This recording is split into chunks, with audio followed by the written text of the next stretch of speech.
Oh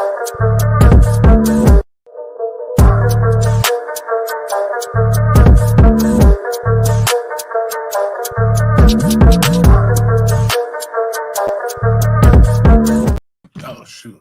What's going on, world? It's your boy at Big Game James _36, and this is Big Games B.S., part of Den Media Group, presented by AlphaClinicOnline.com. AlphaClinicOnline.com is really what a lot of you men and ladies too are definitely going to need over the going up into December 4th with the start of college football season coming around. Great things that are coming that are non-medical related that could help with your well-being and your health would be things like NCAA 2025 coming out, other sorts of things that you could be able to distract yourself with. That being said, just in case, you need to make sure your health is in full go with alphacliniconline.com. Get a free blood panel evaluation if you mention Big Game. We will, doesn't matter where you are in the United States, we can definitely be able to hook you up and make sure you get to the right place.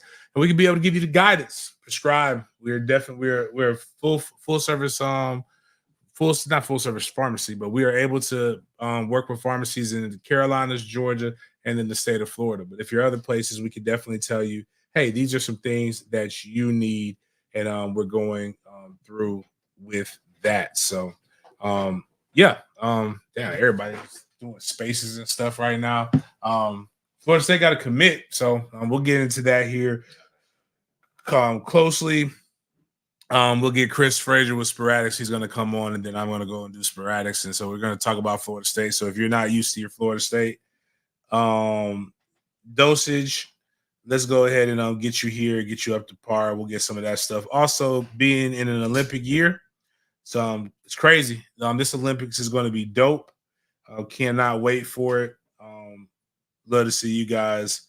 Love to see what you guys have to say about some of these young men and young men that are definitely doing their thing, as well as young women. Even though I didn't look up her comeback story. So to start it off with, as we always do, we have a little book bag drive going on. This is the 5th annual Back to School Give Back.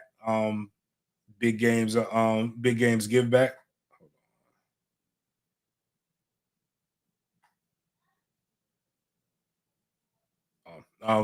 So we have our book bag drive. The QR code is right there. If you would like to, you can go to MFTK36. We should do actual donations.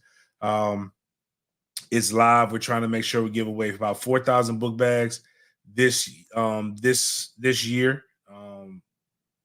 Loving it. It's what we do annually. It's my birthday gift to the masses.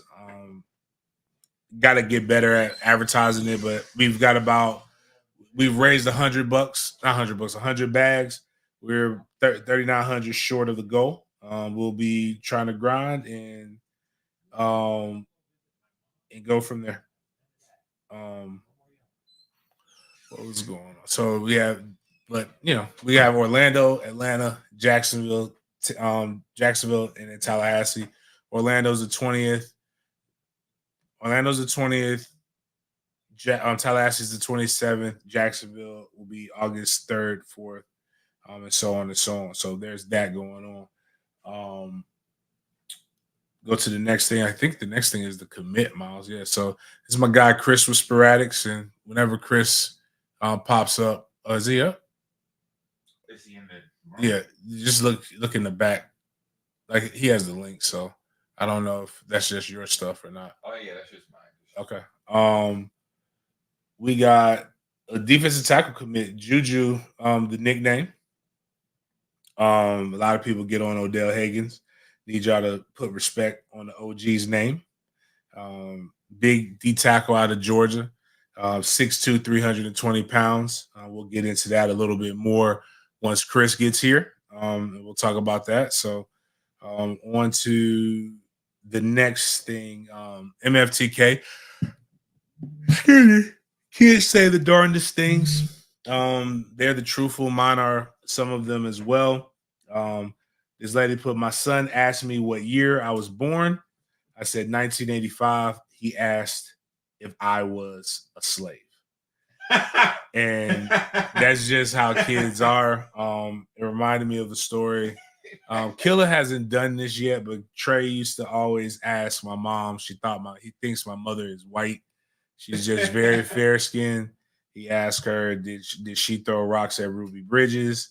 He asked her, did like all kinds of different things as he's learning about schools and stuff like that. The kids, but the funny thing is this though, like when you sit back and you think about it, like they'll say stuff like you're closer to like 1985 is the same distance from today as the World War II or some shit like that. Like they'll say some crazy stuff and then you sit back and you think, you'll be like, yo, that's wild. That's crazy. And so it's not that they're that far off. It's just that kids have no respect or idea of time. They just say whatever. They just say some wild shit that's pretty offensive when you actually think of this. My dog Wayne Tillman asked, "Do any of these recruits have single mothers?" I have no idea. I haven't seen it. Some of their moms I haven't seen.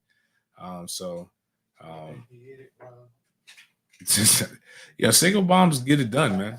Like they have good genes. While we're getting recruits, people are decommitting left and right from Ole Miss and other places.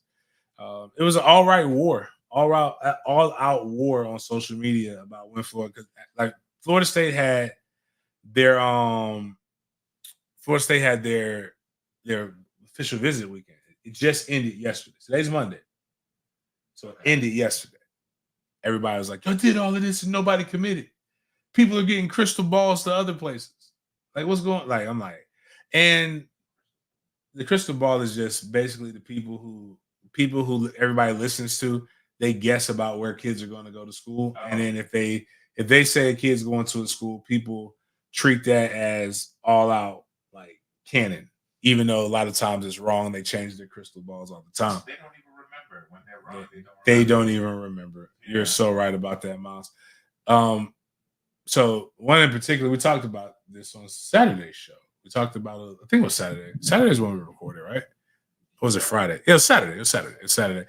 Tramel came in a Twitter Spaces yesterday, FSU Twitter Spaces. And what's funny is the one guy who was the main guy who told me, I was undercutting him. He put out on Sunday that he now feels confident that Tramel is going to stick in this class after it had just said. It's like when you get to just put whatever the fuck you want to put out there, man. Where's the morals? Like I wanted to, like if Tramel would have decommitted, I would have honestly been like, you know what? I was blessed with the same information and same intel, and I read it wrong. And he read it right. As opposed to keep flip-flopping and change. That's why people believe you just do anything for clicks. It ain't me, it's you. You went from being very strong, that's like, I don't understand this, to now, my man, now I believe he's going to be in the class, and I know who your source is. I should spit it out, but that motherfucker don't know what the fuck's going on. We talked about that guy on the show a little while ago. He didn't know what the fuck was going on when I was at State. So, like just, I say all that to say is, consider the source with some of these things, guys. FAMU, while we're waiting on Chris, New Year, same shit. FAMU has been in some bullshit consistently. Like they keep their name, and part of it is the fault of their athletic director. And we talked about them hiring the wrong athletic director a long time ago. But before we get into the news that made attention first was FAMU hired Patrick Carey. Let me see where he's from. I want to read his resume because I don't know enough about him. Seems like a good guy. They obviously hired him, and he is per Wikipedia. He's Florida A&M's head coach. He has been the recruiting coordinator and assistant coach at La Sierra. That is an NAIA school. and they're not D1. So that's a hell of a jump that he just made from recruiting coordinator and assistant at an NAIA school. That's his alma mater to being the head. Excuse me, my bad. That's where he went to school. He was at St. Thomas, which is still an NAIA school. He was the head. Was he the head coach? He was the head coach of St. Thomas. He was at Washington Adventist. He was at Tacoma Academy. Never had anything big in the NCAA. He's got a just above 500 record in NAIA. He's the head coach of FAMU. He is expected to take over FAMU's basketball program effectively on July 1st, and he already started controversy by dismissing the entire basketball team. He cut everybody. If you remember a few years ago, we talked about, I believe it was Alabama State that cut every girl on their volleyball team. So HBCUs are doing this. He basically pulled a Deion Sanders. So he did this, and it's outrage, controversy. The Family Board of Trustees met today, and they're trying to approve this man's contract. The Reverend Julius McAllister, the senior minister of Bethel AME, one of the big black churches, as well as the father of one of the dismissed players, Colin McAllister, voiced his concerns in a detailed letter. He said, "I am expressing my feelings in writing because I genuinely believe that the 16 student athletes were dismissed without an opportunity to show the new administration their gifts and their graces. Moreover, the dismissal was administered unprofessionally and void of even a modest concern for the well-being of our student athletes, whom we famously claim to care for." Reverend McAllister's letter outlines a sequence of events leading up to the dismissals, raising questions about the decision-making process and adherence to the university values. According to the letter, the decision was announced abruptly on April 27, 2024, just 9 days after Coach Crary's appointment. The dismissals were communicated via telephone to the players during their final exams, causing significant distress and potential academic impact. That's fucked up. Reverend McAllister highlighted that the players were given no opportunity to prove themselves to the new coach, contrary to assurances provided by embattled athletic director Tiffany Dawn Sykes, who has been through her own amount of bullshit. Now, before we get in, before we end this, Miles, is there a way, did that article hyperlink, or was it not there? Let's see here. It's not here, but I can find it. All right, well, that's fine. Well, I'll read this. So with this information being put out this morning, the Tallahassee Democrat published at 5:31 p.m., rising concern from FAMU Board of Trustees put new men's basketball coach contract approval on hold. On Monday, the University Board of Trustees met to discuss possibly sign off on a 3-year contract worth $450,000, $150,000 per year, signed by Crary on April 17th to lead the Rattlers men's basketball team. However, concerns revolving around the newly hired coach's alleged dismissal of players and the board's desire to learn more of the details of a voluntary employment agreement between Crary and FAMU put a pause on the contract's approval until the board's retreat in August. At this point, given where we are and the concerns we all have about the process and the needs of additional information, I move that we table this discussion until further notice from the chair of the appropriate date, and that can be soon as our upcoming August retreat or before.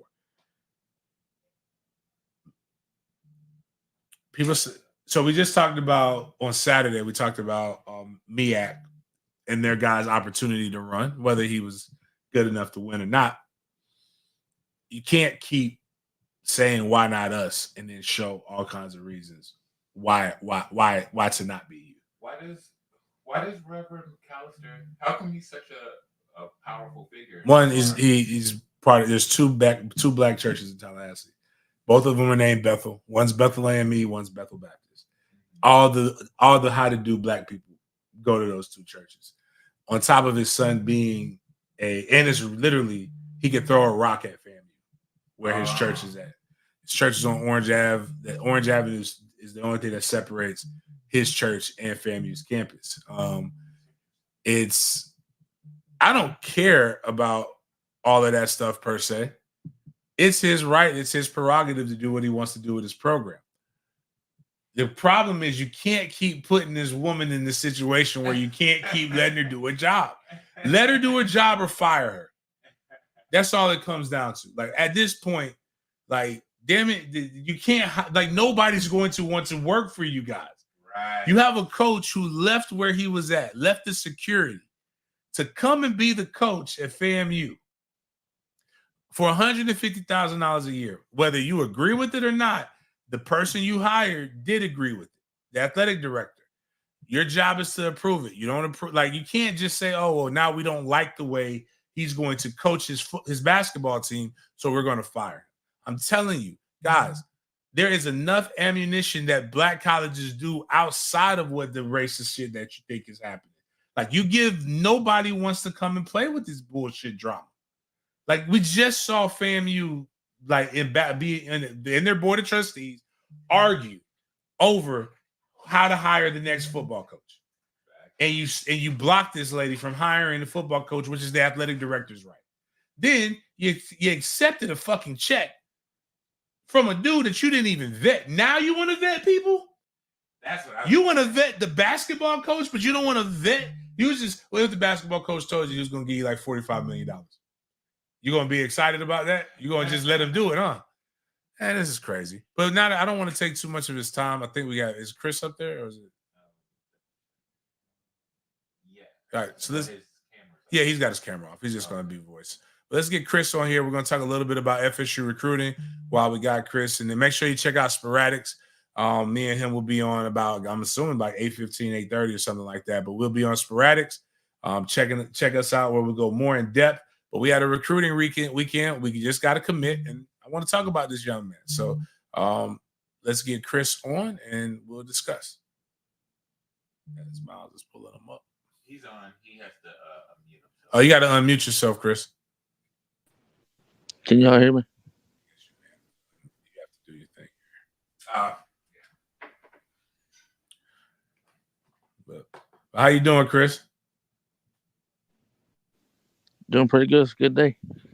All right, man. Cool. So let's talk a little bit. Florida State had a big recruiting weekend. 22 kids came to FSU came to Tallahassee over the past weekend. What were the overall and general feelings of the recruiting weekend based upon what you've been told? Well, I was given a list of who was committing on what days. This one was a surprise because it wasn't supposed to happen until later, but it's all good. I'm happy the young man committed. But as far as the recruiting weekend went, Florida State is definitely, I think, known coaching-wise. They've known who they've wanted, had pretty good ideas who they were getting, and they just confirmed what they needed to confirm this past weekend to finish the class off because this next month we'll finish the class. So how does this stuff typically work? So you have a big recruiting week, or you have multiple recruiting weekends. People come on the weekends, people come during the week. Do the commits just happen as soon as people leave, or does it typically take recruits a little bit of time to kind of get their family involved, let their loved ones know, or is it supposed to just be you have a weekend and then all of a sudden your class is full? I would definitely say that's based off of each recruit. But what Florida State's been doing here recently is, like this kid in particular, he came to camps last year and the year before for Florida State, the one that just committed today and win. He's been here before as far as the camps go. So he's, had similar visits or, being around the coaching staff and understandings. So he's been worked on for quite a while. Odell's installed in him for a minute. But when they get to this big recruiting weekend, I think all the conversations that needed to be had have been had, and this is just that final, ink mark to put on. Hey, this is what we still plan. This is where we want you. This is what we want to do. And there are some that still need a couple of days. They've got a visit after, like Lockett. He still has a visit that he needed to take to Texas. Florida State is still very much in for him, and he's a 5-star wide receiver. So it just all depends on the kid. It all depends on where the recruitment's at. Florida State tries to do their best for this weekend, being the 21st to the 23rd, being their last official visit. Unfortunately, for some that didn't work out, but for the majority it did. And Mike likes getting that last visit. He wants all of them to get all their visits out of the way to make sure that they want to be Knowles, and then they give them, this official visit weekend, and then Mike tells them, if you are serious about this, I'm sure that this staff, Derek Ray and etc., knows who's committing what day, all of that stuff, because otherwise I couldn't get a list on what days people are committing. So I think all that gets summed up then, and then there are a few that are that were here this past weekend, and also in the midweek of last week, that still have not confirmed that they're going to commit to Florida State yet. To my knowledge, it hasn't been dropped to me anyway. So there are a few they're still working on, but like I said, the majority of this class is already known. They already know who's committing, when they're committing. That's why this whole fireworks thing was started last year, and that's why it's here again this year. We're starting fireworks early again this year, just into June, the same way as last time. Which is very interesting. You would think that when you see things, the pattern of way things go, you would have a little bit more confidence. I mean, last year, this is around the time that we saw all the commits happen, and people act like they just forgot about that. As well as a lot of people are actively being a little slower, as kids are actually having to commit earlier than normal. If people don't remember, it used to be the last time you could have somebody on campus was that last weekend in July. That was a couple years ago. Now we're entering a quote unquote recruiting dead period, or where you can't, like, basically they can't they can only do very little up until July-ish. So to the middle of July, or right before they go to camp. Can you tell us a little bit about this defensive tackle, and why FSU fans should be excited about him? I think the biggest reason that I'm excited for him is because Odell's so excited for him. But besides that, if you look at his film, he plays with extreme aggression. He comes through the line. Really like his pressures. I like how he pursues the quarterback. I say the quarterback, and what I really want to say is I like the way he pursues the ball. Because even when they're doing some mesh stuff in high school now, and this kid doesn't get twisted up on who he's supposed to tackle. There is one video, which I'm going to be posting later, where he tackles both the quarterback and running back at the same time because he didn't know who was going to get the ball. I like how quick he is off the line. I like his aggression that he plays with. Most of all, I like how coachable he is, and that's what Odell talked about in specifics to him. That everything that he was teaching him, he was picking it right up, and he was extremely easy to coach. And he wanted to be coached. He wanted to learn. His footwork for 6'2", 320 is absolutely amazing. Very athletic young man to be his size. Because usually, you know this as well as anybody, we got to get him in and get that baby fat off, or we got to add muscle weight. He's still in need of some, but not near as what I think people would have anticipated. Very athletic, very strong. I don't like comparing what he is versus what we've had before, but he does extremely have similar traits to certain guys that we've had in the previous years that we really fell in love with at Florida State. So it's his work ethic that I think I like the most, but his athleticism is second to none when it comes to this position. So, So we had a couple guys. Well, one officially on paper. Another one talked about it in the spaces, so nobody's going to take it seriously until he says it on the national stuff. But we had a couple people. Actually, my bad. We had two actually shut down their commitment. Can you talk about what the Solomon Thomas and Javion Hilson, how their recruitment and what they talked about coming out for this weekend, kind of what that means to the rest of the recruiting class? I think what Hilson and also what Solomon Thomas did, including with Tramel Jones, those three were recruiting for Florida State more so than they were doing anything this past weekend when they were on That's campus. interesting. I want you to kind of hit on that again. You said that they were because I thought Solomon was going to Florida and Tramel too. So you said they were recruiting. Were they recruiting for Florida at Florida State, or were they recruiting for Florida State? Oh no, they were definitely recruiting for Florida State. Solomon was talking with whom everybody believes Vernell Brown, which is the wide receiver. Everybody anticipates that he'll go to Florida. And I'm not saying that he won't, but Solomon and Tramel were working on him extremely hard to come to Florida State with them. And then Josh Petty, and there was two more offensive linemen that Solomon had literally kept around him the entire visit, and then brought in Dimitri and some other guys that were so happened to be on campus, and then some guys that are still there playing for Florida State. As in Washington, he was doing. There's a lot of stuff going on trying to recruit these guys to Florida State, showing them what it is, not what it can be, and showing them that it's turnkey here at Florida State compared to what they had to build. And that's very attractive because everyone's seen where we came from over the past couple of years to, or where we came from to the past couple of years. And now it's becoming extremely attractive to big offensive linemen, top tier wide receivers, top quarterbacks. Um, Byron Lewis as a running back, they worked on him really hard, which I was really excited for because I knew we wanted him highly. I think Florida State did a phenomenal job as far as the recruiting staff goes, but I think that based off of what happened this weekend, I have to give more credit to the Tremel Jones, the Solomon Thomas, and so on Hilson. I have to give them the most credit because they were doing the most basic. I don't want to say it the wrong way, but they were doing the most recruiting for Florida State. Like, look, just lock this in. And then I think Solomon doing what he did was to prove to a couple of the offensive linemen that were there. He said, "Let me show you how serious I am about Florida State being the spot for not just myself but everyone else." He goes out at the end of his visit and locks his whole recruiting process down. Says he's going to be a Knoll. This is where he's going to stay, and it did well because after that, the next morning, which was 2 days ago, I think, it jumps up to, "Oh, Chris, this, and this is about to happen on the list. These guys have told us, privately they want to commit. These are the dates, blah, blah, blah."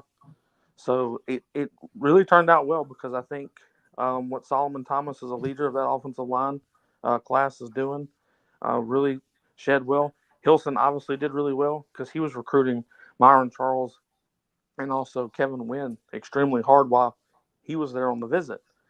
And now you just got Kevin Wynn, and I fully expect Myron Charles does have a little bit of time left, I think, before he actually comes out and commits. But I do believe he ends up being an old.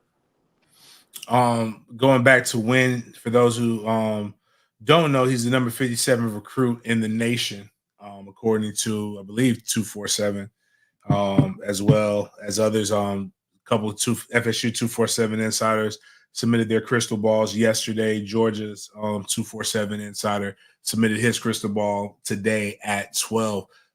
Is it possible that Florida State just keeps the momentum going, and maybe from now all the way up until, let's say, the middle of July, fans might not be able to go a day without having a recruit pop?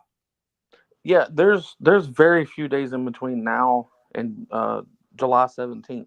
Very few in between commits. There's going to be days where you get two commits. There's going to be a couple of days that are in between those big days of couple commits that no one's going to commit. There'll be a lot of hype around this possible next one, and then that next day there's going to be a big name that commits. Yeah, all the way till July 17th, 18th. There should be fireworks every day, so to speak. The Florida State fan base should be happy. If you pay attention to what Florida State's done in last year and years previous, we're going to take 22, 23 guys. That's the normality of what Florida State does. If you add the guys that were there versus the guys that were already committed, that lands you right at 23. 17 plus what you had is 23. I'm being told that this is finishing out the recruitment class. So you would have to land X amount of players between now and July the 17th. Okay. Are there any potential guys that we should be looking that could like that, or whether you wanted to, should we? You can either say some names or you can just say yes. Are there any guys that we should that Florida State fans should be looking to potentially flip? So I'm really bad with saying this one particular young man's name, but his nickname Snowfall. He's the kid that's out of I think South Carolina, but he's actually from across the pond. Yeah, plays South Florida Express. Yep. He's British. That's why they call him. That's why they call him Snowfall, Miles. So I do believe that you should be on the lookout for him. I also don't know Squirrel's real name. Uh, but I think Squirrel's another one that you got to look out for. He's another DB. Um, and I believe Squirrel's real name is that. Uh, Everybody knows him. I just know him by Squirrel. But anyway, definitely be looking out for him over the next couple of days. And then there's a couple offensive linemen and Josh Petty. And even though everybody says Haywood's going to Alabama, I think people should pump the brakes on that. Even if he does come out and commit, I think that commitment, even if we get him and he commits to us, that's one that we're going to have to stick and keep recruiting him until the season, until it's time to really commit December 4th, because he's going to be a hard one. He's got a lot of people pulling him each way, but Florida State is definitely in his top two. I don't believe Oklahoma has a spot in it. I believe it's between Florida State and Alabama. I think with what Florida State did this past weekend, especially what Solomon did and a couple others, I think that it really got him thinking that he could see himself as a Nole and what it could be like being with Solomon and a couple of the others that are going to commit, like Petty and so on. I think that he really was intrigued by the idea of him being one of those guys. So we'll see what happens with them. But Byron Lewis is another name that I would say stick real close to. Watch what he's doing on social media, because I think he could pop at any moment. He's one of those guys that would really up this class. Then there's a couple of wide receivers, Moore, McCutcheon. There's a couple of them that I think will all be right there in line to start committing closer to July, but still from here to July the 17th, I think that those guys all end up here at Florida State. All right, starting with this real quick, because you've got a very interesting bet out with the guy who Florida State fan base. He's not that bad of a guy. I think he might be misunderstood, but I think at the end of the day, we all want to win, and I think sometimes it just just comes out a little bit different. But you've got to get a top 5 recruiting class. So right now, you've got you beat the wave, and apparently we're getting Solomon. Yep. Outside of 247 FSU and Gator. So we're gonna keep Solomon. Solomon is the number 1 inside line interior offensive lineman in the nation. If you had to play fantasy recruitment class, who just today, obviously this changes. Who would you think would be the guy? I definitely think that we have to get either of these two, which is either Josh Petty or Joseph. I think we got to get one of those two at bare minimum. What I'm really happy about is that Florida State's in pretty deep for both of them. Ty Haywood would definitely help with not getting one of those guys. But right now, Atkins and Florida State feels really good about all of them. So if Florida State lands, keep Solomon, you get Petty or you get Joseph. Definitely, if you get both, it's kind of a shoe in. There's nothing left to worry about if you get those 3. I think that Florida State's going to take 5, 6, but I do believe 2, 3 of those will be high end guys. The other 2 might be a 4-star and a 3-star, or it might be 2 4-stars. But for you to have a top 5 offensive line class in this class, it's kind of an unfair bet for the other person because of how many top tier offensive linemen are in this class. I tried every which way I could to not get into that situation, but it is what it is. If I lose, I lose. I feel really good about winning right now. Felt really good. I guess that was November of last year, December maybe. I don't remember. It was definitely a call your shot moment. Yeah. So we just got win across the D. We'll stay in the trenches. We just got win with the D line. Yeah. We'll go. We got Tavian or Hilson at DN. How many D line do you think we take, and if you just had to give playing fantasy class, who else do you think we get in this? Well, I definitely think that you get Myron Charles. There's a couple of kids that are on the edge that I know Papuchis is high on. I think they did really well with one. He didn't announce that he was at Florida State again, and that was based off the 2 schools, us and somebody else that he's in between. He didn't announce that he was here again, and that didn't come out publicly. So I'm not going to say his name because he was here, but I think Florida State did really well with him. I think Papuchas probably did the best with him outside of Hilson, coach wise. But Mike Norvell had this specific energy around the trench guys. This go around reminded me of 22 when we landed 6 offensive linemen. So they're recruiting similar to what they were, only they've got a lot more merit behind them now because of what they've done the past 2 years. It's starting to look really good. So I'm really happy with. I think if it goes right, you get 5 defensive linemen in total. That's not tackles. That's a 2 or 3 tackles, 2 or 3 edges. You've already got one edge set up. You've got one tackle set up. It just depends on now if they all want to commit, then you could be as high as 6. But I would say somewhere around 4 or 5 is what you get in the defensive line room. And I think that you get that same number on the offensive line, 4 to 6, somewhere in between. I'm putting Wiggins in it. So I definitely agree. Linebacker. Well, how do we had a kid Nix? I just saw my boy Derek Nicholson. He just had a commitment of a 3-star with a guy with one of them civil rights faces. You know, those kids with them old ass faces. Yep. Kid might be good to 3-star, but I know Nix is somebody that's extremely high on their board. What do you think about our linebacker recruitment and Randy Shannon right now? I think Randy's doing really well. I think right now it's I think Randy's pretty much put down whichever 2 of you guys are ready, whichever 2 of you guys are ready to climb, and that's based off of the conversation that I was told was said. I think Nix is in the mix, and I'm really not trying to rhyme, but I think he's in the mix.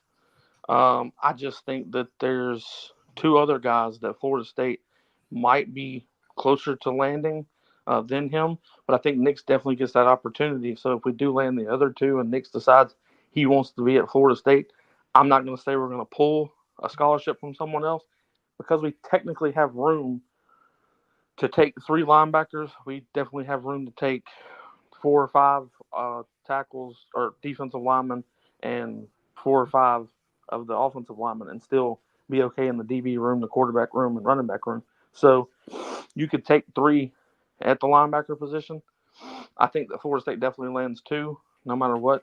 I'm really I think Randy Shannon and Ernie Sims, I don't know how much he's got in the mix of the line, but it's got to help. Ernie Sims being there has to help. But what Randy's done this year in recruiting for linebackers is extremely high. I actually think July 2nd will be the day that a linebacker commits. Is the day that I was told, so that's the day I'm going to go with. Calling the shot. 7-2-24, right before. All right, give me 2. I don't care which ones, but we got Pritchard, or I think that's the kid from Seminole. Give me 2 more. Who we getting? Again, this is fantasy. This is not holding you to this. I know. It's just I know I'm really bad with names and no nicknames. Let's see.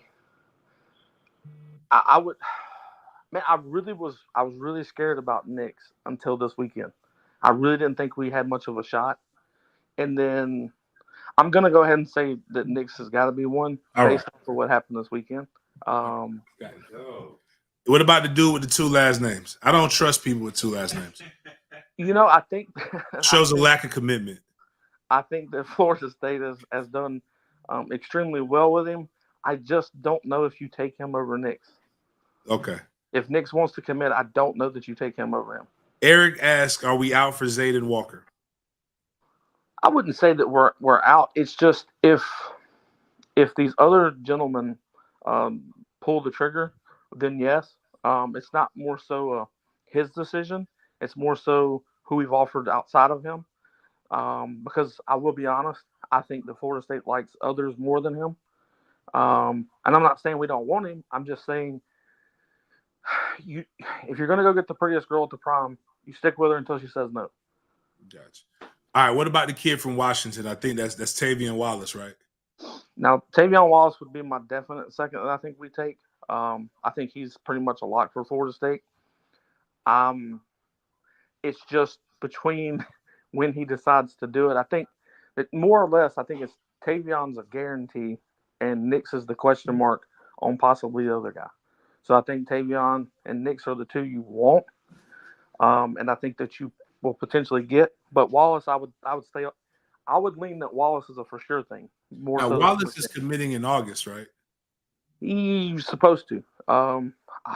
That's the other reason that I think they're trying to speed that up at Florida State, so to speak, and I think that they can.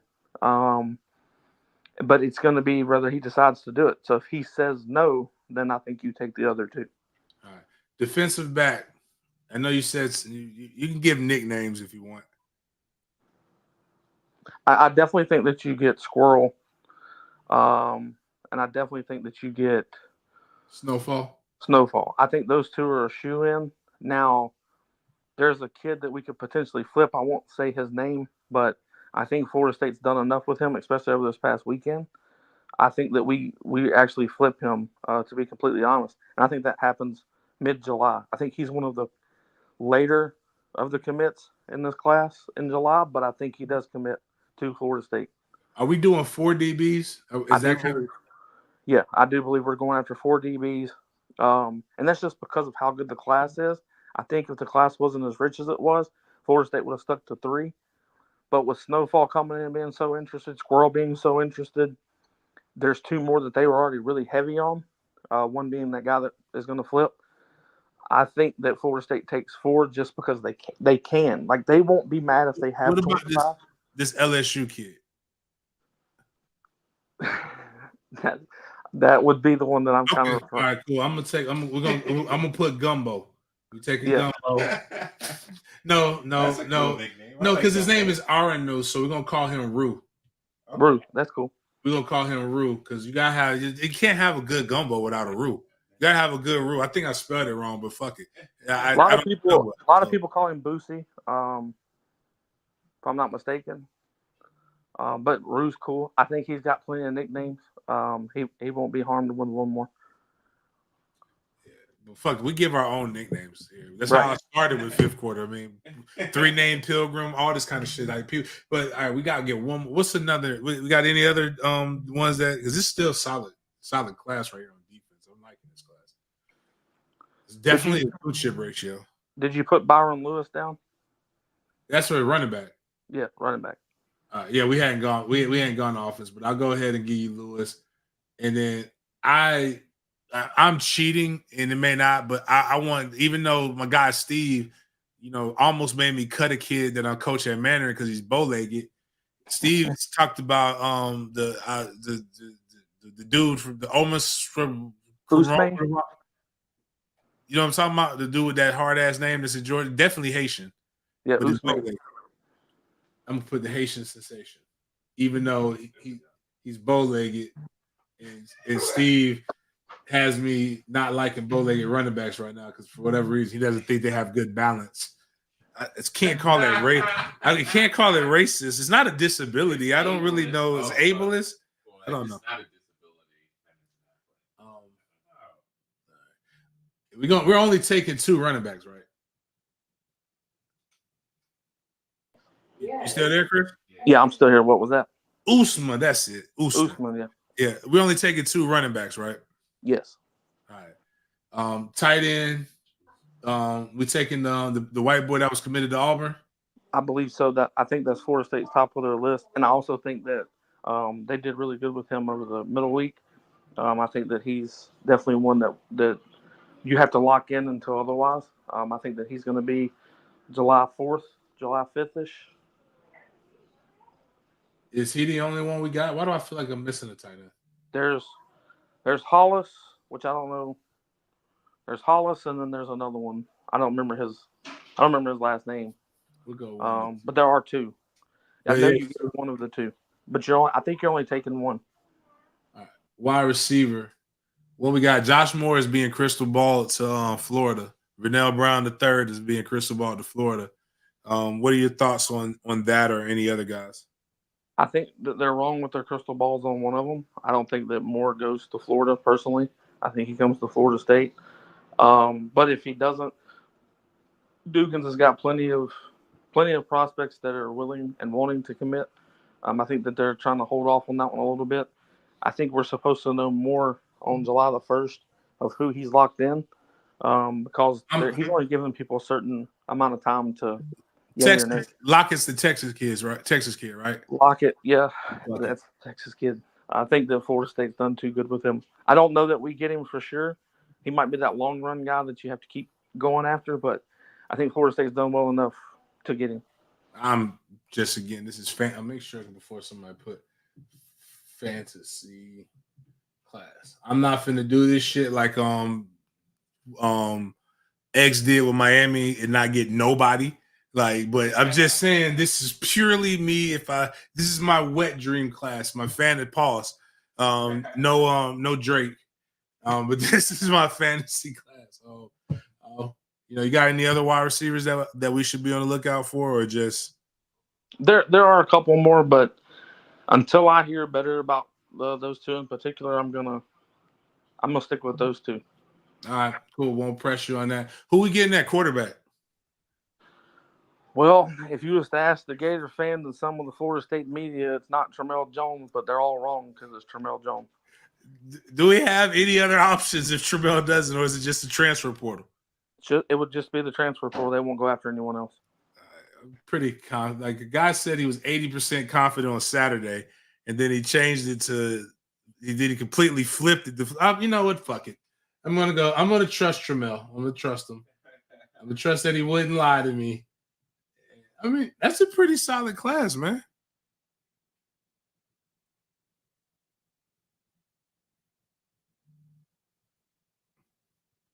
Yeah, I'm liking this, man. So we got 1, 2, 3, 4, 5, 6, 7, 8. What about the Seminole offensive lineman, the white boy that came? Max Buchanan. Yeah, is he? Are we not in it with him, or is he just a guy? We are definitely 100% in it for him. It's right now. It's going to be based off of what Ty Haywood does, and Joseph. If one of those two don't, I think that they definitely take Max Buchanan. Okay, but we won't get Joseph, Haywood, and Buchanan. All right. So I think we're taking one quarterback, 0 to 1, because we did really good. 4 wide receivers this year. I'm sorry, or 2 to 3, and then probably the portal. I think it's only going to be 2. It depends on. I think it's a money thing with the wide receivers because of what we did so well with last year. So it's you either spend all your money on 2 that you're allotted to do this year, or you take a third because the 2 don't need as much as was anticipated. You could potentially take a third, but I think it's mostly portal just to fill those gaps for next year. Okay. All right. Well, that's pretty. I like that. We can add some stuff. We might need to take a picture of this, Miles, and we may need to flex. This might be a segment fantasy class as things kind of keep moving forward. But let's think of some guys. We gotta get Solomon. Make sure Tramel.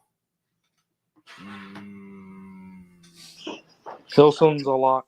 Yeah, Hilson. Wynn's a lock. Yeah, Wynn just came in. I'm just trying to make sure who we can't lose, who we have to make sure we're good on. We only have 4 commits until actually. So basically, outside of and then Pritchard. So we got to make sure we protect the 5 that we got right now, and then just keep poaching other people. So all in all, goddamn, Chris, you just made me like I didn't really care about recruiting like that because I know. Here's what I know: we're gonna sign some people, and we're not gonna sign some people. Right. But this seems like if people would just be fucking patient, they wouldn't have anything to worry about. No. And it's going to be this way every year. That's what I don't understand. The past 2 years, we've had fireworks in June and July. And then you get, one in October for sure. There's always that guy we get in October. I don't know what that's about, the Halloween era, but we always get that guy. We've done it the past 2 years. So this year I think it's the same. And that's kind of the one that I was going with that you might be in a length race with. He might commit to us. He might commit to somebody else. He might not commit at all and then wait until October. But you'll definitely get that one in October. That's why I'm thinking Florida State's going to be somewhere between 23 and 25 total commits in this class, which would be if we take 25s, 2 more than we've taken the past 2 classes or 3 in one class. But we've always wanted to take 25. If you go back and see the flips, KJ or whomever, Armando Blunt, like those things knocked us down 2 people that year. So you wanted 24 last year, you got 22. So it's very close to what we're looking for. So I think that you'll be at 22 by July 17th. Yeah. What's crazy is I'm sorry, guys. We're not going to be able to. Damn, we got almost 500 people listening to us on Twitter. Fuck y'all people on Twitter, by the way. Oh, my God. Guys, we're not going to have a top 10 class. But you can't tell me that's not solid right here. I mean, I'm putting this is a hell of a high school squad right here. Like, get a, yeah, I mean, maybe another line. I think that all these places immediately improve from what we've seen of these guys in high school. And this is showing every coach working, which is cool. I like that. Shout out to Coach Thompson. Shout out to Dell. Odell got off his ass, stopped watching Matlock, stopped eating applesauce, and is out here recruiting. Yeah, the best part about what Odell's doing is that he's not done yet. That's the best part of this. Mm-hmm. Like landing who he landed today is absolutely amazing. But if he gets the second kid to sit right beside him, it's going to be very special for this class. And shout out to Randy Shannon for finally letting his nuts drop in recruiting here at Florida State. Allegedly, he told Knicks, "Hey man, all them motherfuckers on the wall that you was looking at down in Miami, who coached them?" Hey, that's a bar right there, man. That is a hell of a bar, bro. Like you can't claim the people that I built. But this is awesome, man. But I appreciate you, Chris, man. I know you gotta, get ready. What time is Sporadics, and tell everybody where they can find you. We're gonna start at 8:30, and that's based off of me. I'm traveling back from Tallahassee. I'm moving stuff myself that I can to Tallahassee, so it's taking me a little bit more time than wanted. But anyways, 8:30 tonight, right here on YouTube. You can find us at Spirit Addicts. It's usually 8 o'clock, 8:15 every Monday and Thursday, but tonight it's going to be a special time at 8:30 because I'm late. And I'm probably about 25 minutes from the house. All right, well, cool. Well, I'll see you here in a little bit. Appreciate you, James. All right. That's Chris Frazier with Sporadics giving us a Seminole update. Man, right now I'm about to type some of this stuff in. I'm just curious, man. Sometimes you got to be curious about what it would look like. Usma, how do you spell? I don't know how to spell. Some of these people got some names, man. Yeah. Fans like to worry. That's what they are gonna do. If there's a spot to worry based off this list, where would it be? Really, right now, I would say wide receiver. And it's not that I don't believe in Dugans. Dugans had a big board, but it's a lot of competition. Texas is signing some really top guys. Ohio State is signing really, really good guys. So it's a little bit more difficult right there. But I'm just I'm not a hater, right? Never been one. And I will say this until I could build something. 247 has this great calculator. It's called the class calculator. So we're gonna type these names in. Can somebody give me the tight end from the Pilgrim tight end from Auburn? I need his name. We get that in there, Miles, while you're looking at that for me. But the class calculator, you get to type in like the names, and it will give you a idea of where you would fit in, where these guys, where you would rank if all of these guys came in. Why can't I remember Joseph's first name? I mean, yeah, Joseph's first name, and it's Peyton Joseph. There we go. Ty Haywood.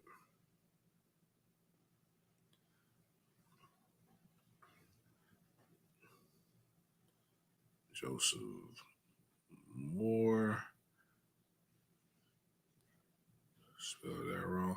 But because if we only sign 25 guys, we may be able to just get in to the Damn, I thought his name was I'll come back to that later. I'll type those guys in later. Wynn is in already. Hilson is in already. It's not Hollis Davidson. I think that's it.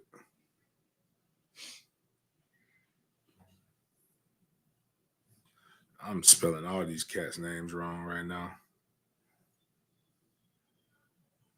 If we flip Tallahassee kid, Jalen Wiggins, Nix is Gavin Nix, I believe.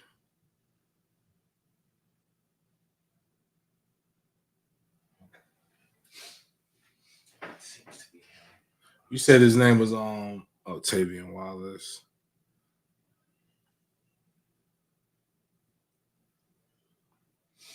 Hollis Davidson. 4-star. He's a 4-star in some stuff. He's a 3-star in some of them. They're not gonna fucking give us the. All right, so I'm just gonna type in. I got Byron Lewis, Usman, Josh Petty, Peyton Joseph, Ty Haywood, Jalen Wiggins, Gavin Nix, Tavian Wallace, Hollis Davidson.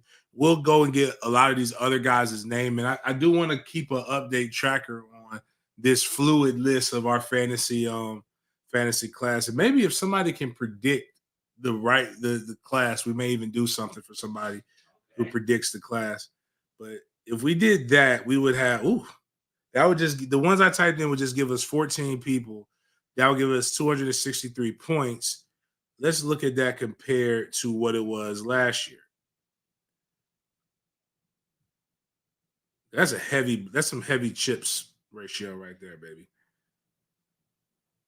Like for perspective, and this is including like we were actually around that score in totality last year. Like, so if this is what we signed, my bad, I lied. We'll have more than the top 10 class. Like, so all good, man, on that stuff, man. Love recruiting, love being a lot to be excited about. No reason to just be so down on yourselves, guys. Like, just vibe. And buy an MFTK hat. Because at the end of the day, they'll either come here or they won't. I promise you, it'll be good. We'll be all right. Worrying about the future is just gonna stop you from enjoying the moment. And that's one of the things. Last year. Yeah. Like half of the fans didn't enjoy a perfect season. That's crazy to me because they were too busy worried about the Georgia game. Yeah, like just in general, all season. Well, we're not gonna be able to get away with that. Like we did. We did. Yeah, we went 13-0 into Georgia. Like, oh my gosh, it's just like it. We're gonna have this, man. Somebody was like, it looks like he's about to draw plays on the board. Like, yes, we can do these things, guys. Like, there's technology. Like, enjoy the moment. Like, you should have had 13 celebrations. Right. It's not gonna always be like this. Right. Exactly. Like, I know McMill is not as cool anymore because of the Diddy stuff, but we used to pray for times like this to rhyme like this. So I had to shine. I used to pray for times like this to shine like this. So I had to rhyme like that, something like this, or whatever he said. Just remember how that felt, man. Like, we were bad. Life stunk, and it doesn't stink as bad anymore.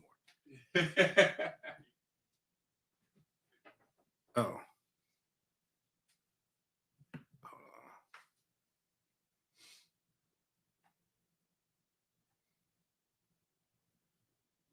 Oh man, damn, it's crazy. I told you. Did you know that I told you the rapper Fulio? Yeah, I heard about that. You know whose cousin that is, right? No, it's Charles's cousin. Okay. No, Charles, Trey Charles. Oh, really? Yeah. Oh, wow. Like, that's legitimately Reese's. Like, that's the nephew. Wow. Like, I was sitting there when they told me that, I was like, yo, that's crazy. Yeah, he kind of seemed as if like he was ready to go, dog. Yeah. Like, it's no way you keep doing that. It's too much stress. But also it felt like Tupac, where it's just like it's just not gonna happen to him. He keeps avoiding it. Nah, he just got shot. He had a whole hole in his fucking foot. That's what I'm saying. Like he didn't die that time. Yeah. You know, I used to. I guess this is a terrible way to say a joke, but it is. And Pac said 5 shots couldn't drop me, so Oh my God. shot him 4 more times. Maybe 9 can. It's an Olympic year. You know, again, if you need something, again, there's so many things to distract us before the good shit happens, guys. It's an Olympic year. And because it's an Olympic year, it's the Olympics every 4 years. Americans forget their differences and how racist some of us are. And we all come together and we really truly say, we don't just say it, we mean it. We don't see color, we see American exceptionalism. Like, cause all you see, like you're no longer worrying about, oh my God, that black guy's fast, he's gonna rob me. You're like, yes, that black guy's fast, run to 100. That black girl's fast, run to 100. I can't swim, Michael Phelps can. We like Michael Phelps. We don't like black girls gyrating and dancing and booty shaking, but we like gymnasts. It's a whole bunch of different things that we love and we enjoy. We come together as a country to put a big middle finger up to all the other countries and show them e pluribus unum. Out of many, we are one. It's the only time where you don't hear people say, well, why can't you just be like everybody else? You be like, nah, use them little colored jeans and go out there and run for us. And nothing's better than, and these 2 high school kids are adorable. But before we get into that, I want to let you guys see what American exceptionalism really looks like and how we feel about it when somebody comes and tries the fuck out of us because they hate us. And Michael Phelps embodies this. This is how I feel about rivals. When I hear people talk shit, I'd be like, oh man, you feel American. It makes you that when I was listening to this in my head, and I'm proud to be an American, where at least I know. That was going in my head because I could see Mike wanted to put the cap on and strip down to his tights and go swim against a bitch right now. Like just because of what these people were saying. Let's listen to what my guy says. I'm just gonna ask you to see this, how you might have used it if this was said back when you were swimming. But it is just so much sweeter beating America. Yeah. There were a couple of nights, particularly the first night of competition, where we did not have to hear Star Spangled Banner ring out through the stadium. And I cannot tell you how happy that made me when we're like right next to each other in the warm-up areas. The US have this like infernal cowbell that they ring. And as someone leaves to go to the competition pool, they ring out, USA, USA. And I've never wanted to punch someone more. Wow. Have you seen that? No, but I appreciate your comments, Kate. Somebody said that to me, I would lose it. I would literally make them eat every word they just said about me. Because people have done it. Chad Leclos, Thorpe. Hey. You guys have all talked about me. Hey. And I had the last laugh. So for the Americans, if you see what I just saw, that's the first time I saw it. I would watch that thing every single day to give me that little extra bit of just oomph. Oh, I mean, that's awesome. Well, the good news is the Olympics will be here shortly, and we'll be able to see what the results are. He knows Katie Ledecky's going to mud stomp those girls. Are you kidding me? Yep. She's an alien compared to the rest of the women. I love it. We got we finally got those damn Jamaicans out of the way. So now we can start. We can take our rightful place in the sprints that matter. We'll talk about we'll talk about our the America's darling here again and her opportunity for her redemption story. But the biggest story coming out of the Olympics is 2 high school kids. One kid local to the Jacksonville area in St. Augustine. Well, not really St. Augustine. I hate people calling it St. Augustine because it's not. It's St. Johns County. But he attends Creekside High School. He signed to Georgia. But then this kid right here, who is a walking fucking just quotable. And I feel bad. I feel weird saying this. He's 16 because he's 16. He's damn near grown. And that wouldn't want any. If anybody would have described me like this at 16, I'd have been ready to fight. But it's fucking adorable, man. He's just so much smaller than everybody else. I mean, just look how cute. He's cute, man. Like I don't mean in that. Like I ain't chill. Don't treat me like a minister in the Midwest, a conservative minister in the Midwest. I'm saying he's cute in general, and we're gonna see his final. Neither one of one kid's made it. He's guaranteed to slide in the 4x1. But I think the men's finals are today when it comes to this. But just listen to this Jit talk, and then we'll see him and see his race. Quincy, break your own U18 world record. You advance to the final. How are you feeling? I'm feeling great. Like I've never been this happy a day in my life when it came to track. I mean, I've been working for this moment. That record that I broke 2 days ago, that's 42 years.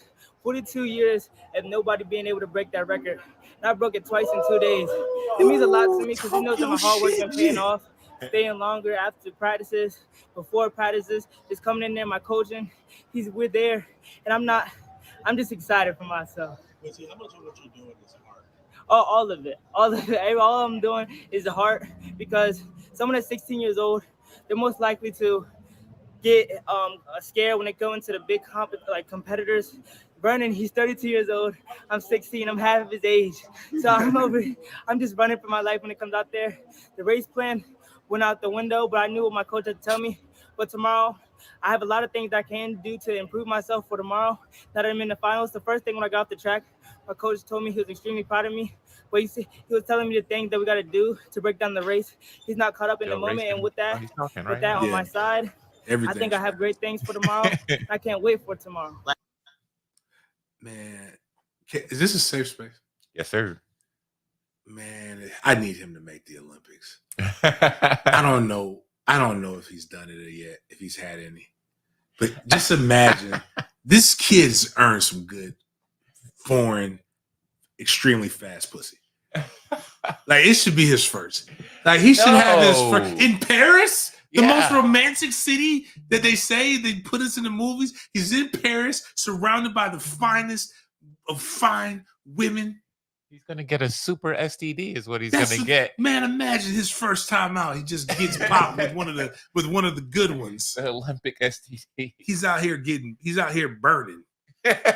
Like, he's like, I don't know what the hell is going on, Mom. Dad does. Get him some penicillin and get back out there, Tiger. But let's watch him in the 400. I've never been more excited for a loser. He's not a loser. I'm just saying, like, he didn't win. 400 second semi-final. Quincy Wilson, he's got Bryce Deadman on his inside. And Quincy Wilson usually gets out fast, and Vernon is the one who usually holds back, but Vernon seems to be out well, as Quincy has not closed up the gap, and that is actually behind him there, Bryce Deadman, who is off to a good start, has closed up the high schooler.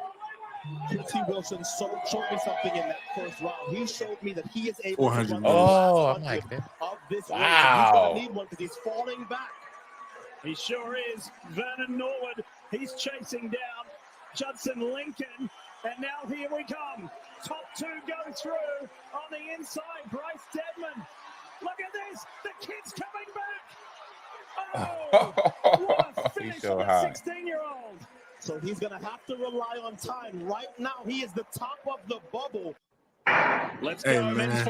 I'm so happy for this kid, though, man. Like, I hope he really does get a chance to go. Just imagine this. You're a grown-ass man. This is what you do for a professional. You're in college. I'd be pissed. You're eating good. You stay away. You're losing to a kid who just popped a bag of Skittles. Yeah, I'd be pissed. Like, his nutrition plan isn't A1. He's in high school. It's impossible. And he's all happy to be there. And that's the part that makes this. That's what makes it so great for me. But as a competitor, it stinks for everybody else. I got kids at home, your age. Yeah, he's just a happy to be here guy. Yeah, he don't even care. He didn't care about winning any money. He didn't care about the stipend. This man hasn't achieved anything in life, and he just went out here and drug your ass. It's amazing. I love it. That kid is hilarious. That kid was hype. I think he said the other stuff, but I didn't realize that one was that long. There's one of them where he talked about he did that one already. What's the one where he talks about his driver's license? This man doesn't even have a driver's license, man. Yeah, this one. Low key, He kind of looks like Trammell. Yeah. Okay, he looks like Trammell. Now, funny story. One of Trammell's good friends is the kid that we're going to bring up next. But go ahead, let's listen to this kid talk about his driver's license. It's fucking adorable. Right now, it's gonna be if I make it on the team tomorrow, we never know. I'll never know because I can't take the classes because you have to take 3 weeks. So I don't know when I'm gonna get my driver's license at this point, and I can't right now because I'm not 16 in 9 months. So I just turned 16 actually. I now, would hate this kid if I was like a grown You who just gotta barely made it. His mom has to take him to practice. Like, hey man, you want to come out? I gotta have my parents. Mom's got to sign a contract. He can't even sign a contract, man. This is amazing. I love this shit. This is dope, man. Good for you, Quincy. Good for you, Q. Love it, man. Real quick, all you guys on Twitter, you don't, even if I can't get you to just leave and go to YouTube, if 530 of y'all just go ahead and subscribe, because I know all of you aren't subscribed. I'm just giving you a quick reminder. Go ahead and check out the YouTube page. We have our reels and thumbnails there. You're not getting that on Twitter either.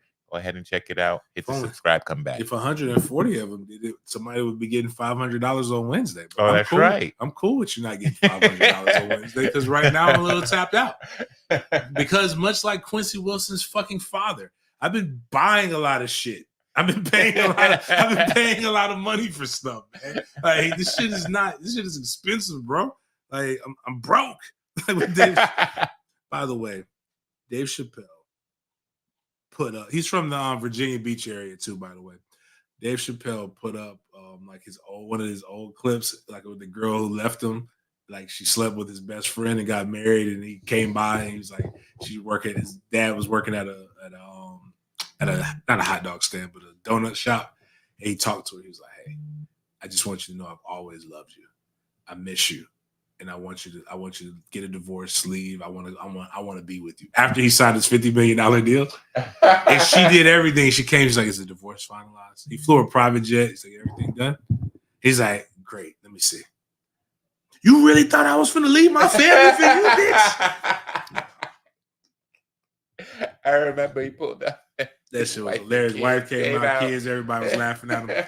But if you go to the next one, Christian Miller, you got to go look it up so we can see the race. Christian Miller right now guaranteed himself a spot in the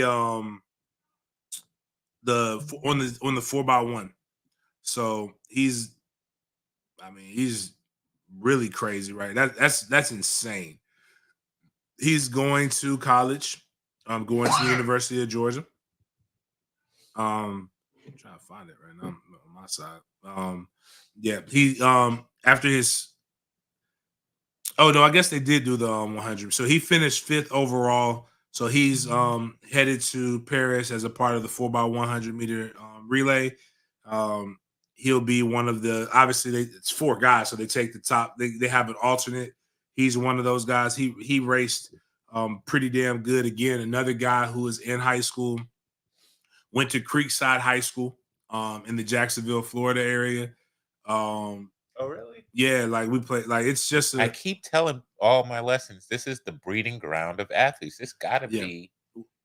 One of the things is Florida is so hot, and we're able to train year round in everything. So like you don't. The most we'll get is a little bit of rain, but you can persevere through the rain if you really like get through it. And we're getting indoor facilities.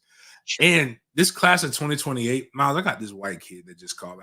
It's crazy. I still get these phone calls. I joke with people every time I stop. If I wanted to stop sports performance training, I probably could. Somebody got trained, and then their little brother or they remember something. Now they're grown with kids, and I got the most random text today. They called from a guy who I haven't talked to in like 6-7 years. I haven't talked to this guy in years. And he referred my name to somebody. And which camera? Is it this camera right here? Yeah. I want you guys to see this white kid. It's not, he's white. So, I mean, it's not. And talking to the dad, it was hilarious. And the mom, too. Shit, what was the number? It was a crazy number. I hate how phones do this. Oh, there we go. It's Matthew Washington. So can y'all can you see that? Yeah. Oh, jeez. How old is he? He's going into 9th grade. No, he was an 8th grader a couple He was months an 8th ago. grader. He just graduated from 8th grade. He was bullying kids. You already know. And they're like, yeah, can you all talk to this kid? And there's another one. There's a 6'1", 220-pound guy. There's a 6'4", 240-pound guy. We have B-File who's 6'3", 190. We've got Knox who's like 6'1", 185. Like, ridiculous. What the fuck are y'all feeding these people in high school? And let me know so I can do it. My kid doesn't. Like, my kid's a little chunky right now. He's in workouts, but he's working hard. But like, what the hell are y'all doing with y'all kids, man? I just want to know. I just want to have an advantage. We didn't look like this back then. Man. Like, damn, man. Anyways, but let's look at Christian Mill again. You got jits out here fucking breaking world records and doing all kinds of stuff. Skedaddling. This is the New Balance meet, though, I think. Oh, this is where it said he ran for 995. Yeah, that's the New Balance meet. Oh, okay. That's not on the Olympic trials. I'm letting them show. That's fine. We'll just show this. Just so y'all can see how fast this motherfucker runs. Jersey red short. Christian Miller. And we're off. Miller got a next partner in lane 5. Looking really smooth, ran 10:38 in the heats. Look at this young man fly! Wow! Chest wide open. Christian Miller in the semifinals. You know what? Nobody wanted him to be a running back. He's no. I would be honest with you. If Trey went out there, I used to tell people, Trey went out there and ran 10-3 and 100. That bitch ain't touching the foot. We are legitimately working on track. Your life is track and field now. Like, there's no more. You've lost that. Eric put it's the hormones in the processed chicken. It's why it's why it's irresponsible to let your kids be vegan. Oh yeah, for sure. Well, this and the milk is nothing but pussy. Okay, fine. Give it to me. Let us have your serving of pus, because what we're not gonna do is be malnourished. Like we trying to be mutants over here, bro. Like, so that's what the chicken. That's why I used to tell people all the time. How'd you get so big, chicken? And like, like. Only like people are like, well, that's why you're not like, no, you're wrong. And this is how I tell you wrong. Every day I see an old woman eat nothing but salt, sugar, and a protein and some rice and beans. And ain't shit happened to her. She's gonna probably outlive all of us. So I'm not here for that shit. Yeah. But those are the phenoms that are going right now. And then we'll end the show with this. I love continuations. I love restore. If you can look up Shikari's. That should be up there. Sha'Carri Richardson ran a 10.71, and she is going to be the headliner for the women's Olympic team. Now, there's them Jamaican women still out there. There's some in them yams and Escovitch and all that other shit that they eat. Like that I don't know what the fuck they got going over there, but Sha'Carri did her thing. Let's watch her race. Even her prelims, she slipped in the prelims. She still doesn't have to work on that start, but she can still skate. Is that the one that? Yeah, okay. So she ran a 10.71 here. Here's her racing against everybody else. Let's see who's going to pass. It wasn't the best start from Sha'Carri Richardson. Tamari Davis got out better. Now Sha'Carri starts to wind up, but she goes. There's no angrier faces than people running this 100. Very determined. God, she's super fine. Yeah. Good. Yeah, she can get it. Even though I think I don't know if she's still on the other side or she's playing both. But she's still bad. And so I'm so happy for her. And if you've listened to our show before, I never felt sympathy for her with the other thing. As an athlete, we literally again, I always tell people, I think people don't realize they're making different arguments for what they're. If you want me to agree with you that smoking weed, you shouldn't be kicked out of a sport for smoking weed, I agree with you. I think that's fucking stupid.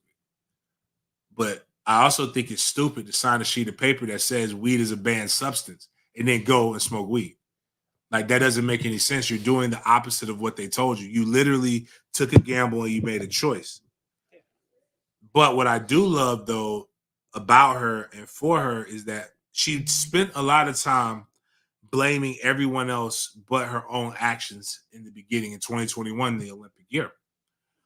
But then about 2 years ago, I believe, when she really got in and she got refocused, she's been kicking ass and taking names.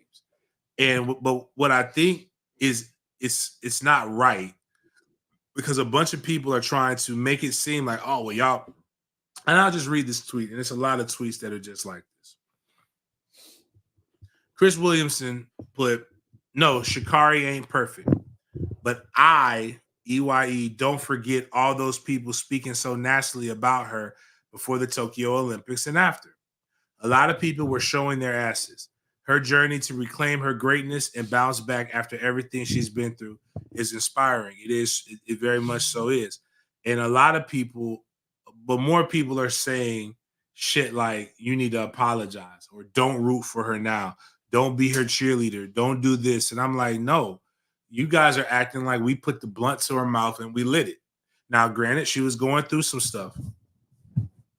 But at the end of the day, you know, like every athlete, literally, we have to go through these processes. You know you're going to get piss tested.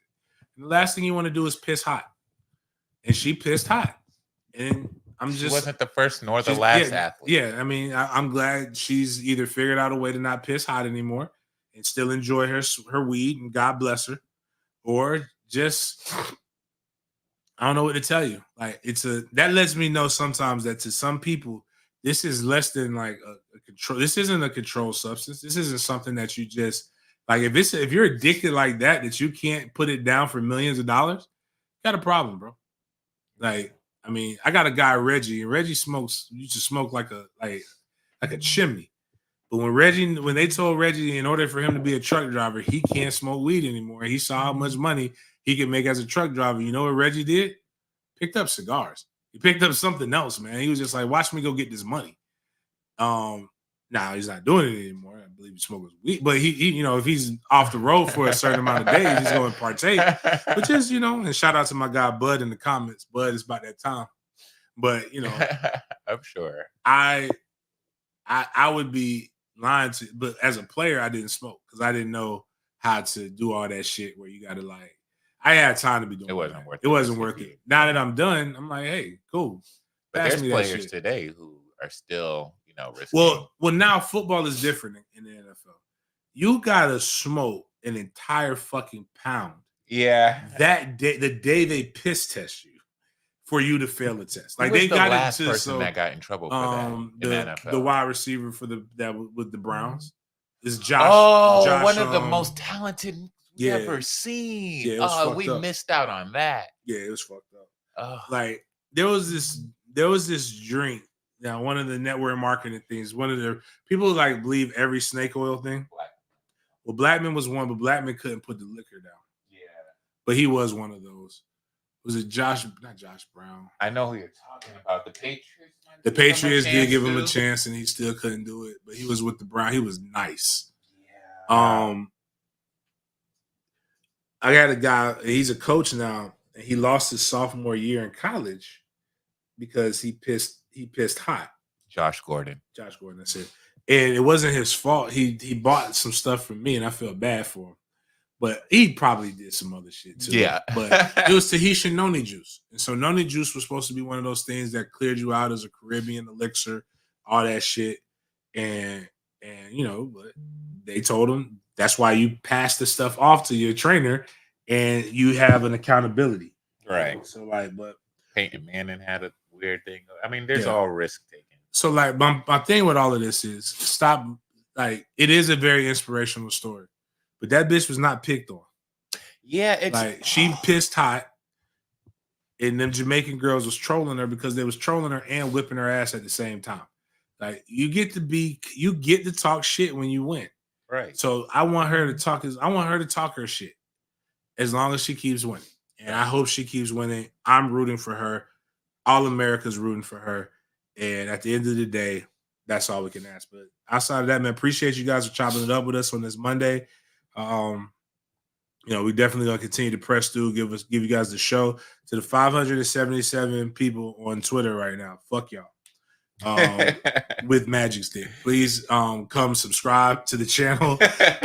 Please, I'm cool with you watching. Just really, it's just one extra app, dog. Like, just click the fucking app. You don't even have to have YouTube Red anymore. Like when it's a live show, you can literally get out of your app and do everything else, and it'll just be in that corner. But either way, I appreciate you guys for supporting it on that venue. Elon just does not pay as much as whoever owns YouTube, and I have no idea who owns YouTube. So appreciate you guys for listening. For my FSU fans, you're doing well. For my Miami fans, a couple of those, let me know if you want to do a fantasy. If you want me to do a fantasy recruiting board for you guys as well. We'll do one for the Gators if some other things come through for the people who are going to be in my network as we grow this channel. Outside of that, see you guys on Wednesday.